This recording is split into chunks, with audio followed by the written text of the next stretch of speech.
రేవతి మరణం. రేవంత్ రెడ్డికి వరం, సినిమాకు శాపం. మాది ప్రజాప్రభుత్వం. సినిమా వాళ్ళు అభినందించకపోతే మాత్రం భరించే ప్రభుత్వం కాదు. ఈ విషయాన్ని సినిమా ఇండస్ట్రీకి CM Revanth Reddy, deputy CM బట్టి విక్రమార్క కమాండ్ కంట్రోల్ సెంటర్ వేదికగా స్పష్టం చేశారు. మేం గెలిస్తే అభినందించడానికి సినిమా వాళ్ళు రారు. మా పాలన ఏడాది పూర్తయినా శుభాకాంక్షలు, అభినందనలు తెలుపరు.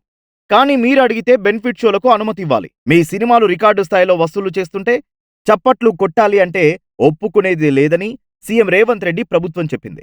అయితే దీనిని నేరుగా చెబితే బలవంతంగా నమస్కారం పెట్టించుకున్నట్లు, బెదిరించి శుభాకాంక్షలు చెప్పించుకున్నట్లు ఉంటుంది అనుకుంది. దీనికి సమయం కోసం ఎదురు చూస్తుండగా రేవతి మరణం రూపంలో సీఎం రేవంత్ రెడ్డికి అవకాశం అంది వచ్చింది. రేవతి మరణం రేవంత్ రెడ్డికి వరంగా, సినిమా ఇండస్ట్రీకి శాపంగా మారింది. ఇంకేముంది, అంది వచ్చిన అవకాశాలను అందిపుచ్చుకోవడంలో సీఎం రేవంత్ రెడ్డికి మించిన వారు మరొకరు ఉండరు. కాంగ్రెస్లోకి వచ్చి పీసీసీ పదవులు చేపట్టడంలో, సీఎం అభ్యర్థిగా ప్రచారం చేయడంలో, సీఎం కుర్చీని సాధించుకోవడంలోనూ ఇది ఆయన రుజువు చేసి చూపించారు. ఇక ఇప్పుడు సినిమా ఇండస్ట్రీ వంత అనుకున్నారు. దీంట్లో రేవతి చావు సినిమా ఇండస్ట్రీని రేవు పెట్టడానికి సీఎం రేవంత్ రెడ్డికి అద్భుతంగా కలిసి వచ్చింది. అనుకున్నదే తడువుగా అల్లు అర్జున్ భుజాల మీద తుపాకీ పెట్టి గురి చూసి సినిమా ఇండస్ట్రీని టార్గెట్ చేశారు.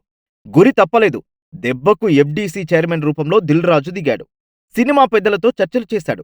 అందరినీ ఒప్పించి, మెప్పించి రేవంత్ రెడ్డిని కలిసేందుకు, మాట్లాడేందుకు కమాండ్ కంట్రోల్ సెంటర్కు రప్పించాడు. ఇంకేముంది, సీఎం రేవంత్ రెడ్డి అనుకున్నది జరిగింది. ఇక సినిమా ఇండస్ట్రీ చేయలేనిది చెప్పాలనుకున్నారు. అందుకే డ్రగ్స్కు వ్యతిరేకంగా పోరాడాలన్నారు. ఎందుకంటే డ్రగ్స్ అంటేనే కేర్ ఆఫ్ సినిమా ఇండస్ట్రీగా నడుస్తోందనే అభిప్రాయం ఉంది కాబట్టి.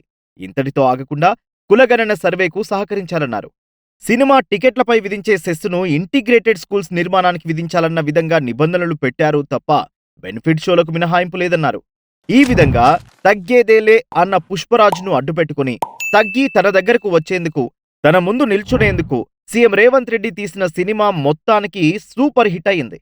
అయితే దీని పరిణామాలు మాత్రం ఇంకా తేలాల్సింది.